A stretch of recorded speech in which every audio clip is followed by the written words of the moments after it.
masuklah Islam secara kafah. Al-Baqarah 208. Kafah dalam arti masuk ke dalam diri atau menyeluruh, jasmani dan ruhani.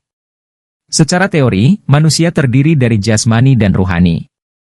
Jasmani yaitu badan kasar, fisik, panca indera dan lain-lain. Sedangkan ruhani tak berbentuk, tak berwujud, tak berjenis kelamin. Islam saja tidak cukup, bahkan dikatakan belum beriman.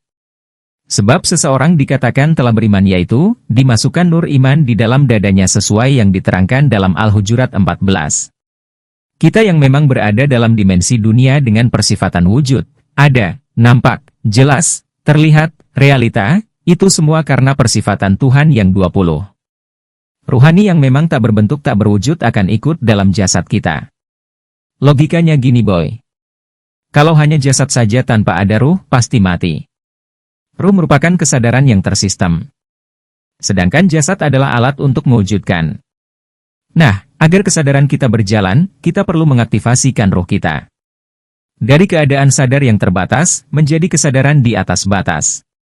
Caranya dengan baiat. Untuk mencapai itu semua, perlu proses, syarat dan rukunnya yang harus terpenuhi. Dan lagi, kita harus mencari seorang yang mengetahui cara mengaktifasikan ruh kita agar naik kesadaran kita di atas batas. Ada di Al-Maidah ayat 35. Dalam keterangan surat tersebut, carilah wasilah, jalan menuju Tuhan. Wasilah ini sebuah penghubung, penghantar antara Allah dengan utusannya. Tugas kita menemukan orang yang membawa wasilah tersebut yaitu utusan Tuhan, Allah. Sebab, Allah yang di Laisya Kamistlihi berbeda dimensi dengan kita yang di dunia. Sebab dunia semua dalam keterbatasan dalam bentuk apapun.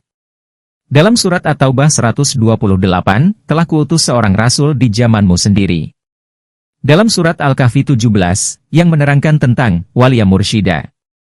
Dan dikabarkan lagi di dalam hadis, setelah Nabi Muhammad sebagai Khotamul Anbiya, ada al-ulama warastatul anbiya, ulama perwaris Nabi, yaitu ulama bilah, orang yang telah berserta Allah.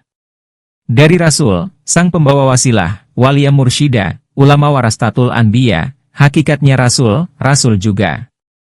Yang merupakan utusan Tuhan di setiap zamannya. Tidak ada cerita Khotamul Rasul, yang ada Khotamul Anbiya.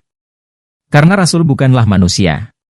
Dia adalah cahaya Allah yang menempati wadahnya manusia, sebagai pemimpin, petunjuk, pembeda, dan penerang. Sebagai kiblat ruhani yang memang titik koordinat atau titik sentral ada padanya, Al-Baqarah 143. Sebab, dialah sang pembawa tali agama Allah, seorang utusan dan wakil Tuhan yang di dunia, yang memang sudah disebutkan di atas. So, dari rangkaian uraian di atas kita simpulkan, untuk menuju Allah perlunya cara, metode, dan seorang utusannya, mursyid guru pembimbing guru ruhani.